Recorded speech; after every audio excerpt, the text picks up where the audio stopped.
Good afternoon UGC net Saraswati की मैं आती हूँ। मैं एजुकेशन थ्योरी क्लासेस आज की क्लास में बात करेंगे प्रतिदर्श प्रतिचयन की अवधारणा। तो ये आपको समझना है, अच्छे से समझना है। प्रतिदर्श का मतलब होता है सैंपल, ठीक है, यानी नमूना।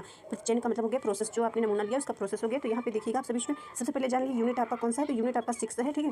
तो प्रतिदर्श सैंपल यानी कि प्रतिदर्श का मतलब सैंपल हो जाता है नमूना, यानी कि किसी बड़ी संख्या समूह से जो है आपको एक छोटा सा नमूना लेते हैं, उसकी गुण विशेषता परख करते हैं।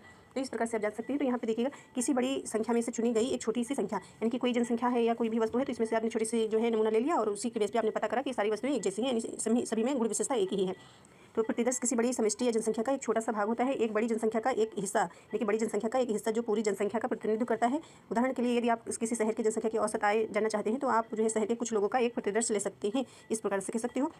और ये क्या होता है, प्रतिचयन मतलब सैम्पलिंग। तो ये जो हो गया कि प्रतिदर्श चुनने की प्रक्रिया को ही प्रतिचयन कहा जाता है। ये जो प्रक्रिया होती है, आप नमूना लेते हैं, जैसे कि आप इस प्रकार से समझ सकते हैं कि जैसे कि ये मिठाई की शॉप है, ठीक है। तो आप यहाँ पे गए तो बहुत सी प्रकार की मिठाई रखी हुई है, तो आपको जो है मीठा लेना है। मीठा कौन सा मीठा लेना है, जैसे कि आपको बर्फी लेनी है, ठीक है। तो बर्फी लेनी, तो आप एक जो है उसमें से आप खा करके देखते हैं कि किस प्रकार की इसका स्वाद कैसा है। ये जो है मतलब पूरा का पूरा चीनी का मिठाई तो नहीं बना हुआ है, ठीक है। तो आप खा करके देखते हैं, अच्छा होता है तो आप जो है लेते हैं, कहते हैं कि हाँ ये इसी की हमको जो है मिठाई दे दी। सारी मिठाई तो आप खा करके नहीं देखते हैं, थोड़ी सी खा के देखा और कहा कि हाँ इसकी गुण विशेषता बढ़िया है, ये मिठाई बहुत अच्छी है, तो आपने ले लिया। तो ये हो जाता है नमूना, यानी कि जो थोड़ा सा आपने लिया ये नमूना हो गया। इस प्रकार से आपने पता कर लिया।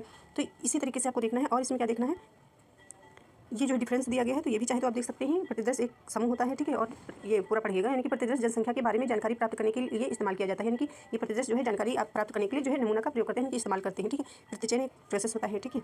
और बाकी यहाँ से आप समझिएगा, देखिएगा अच्छे से यहाँ से ये। तो इसमें क्या होता है कि जैसे कि ये प्रतिचयन विधियाँ या नमूना चयन विधियाँ कह सकते हो, तो ये आपको ध्यान रखना है। और इसके बाद इसमें आपको क्या देखना है, प्रतिचयन विधियों के प्रकार। तो कितने प्रकार होते हैं, ठीक है। तो 2 प्रकार आपके होते हैं, ये देख सकते हैं। संभाविता प्रतिचयन हो गया, ठीक है, ये अदर नाम है। प्रायिकता प्रतिचयन हो गया, और प्रसंभाविता या संयोगिक हो गया, ये सारे नाम है।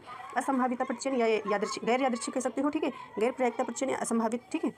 तो ये इसको जो है यादृच्छिक भी आप बोल सकते हो, ठीक है। यादृच्छिक प्रतिचयन, ठीक है, ये बोल सकते हो। और इसको गैर यादृच्छिक बोल सकते हो। और इसके डिफरेंस आप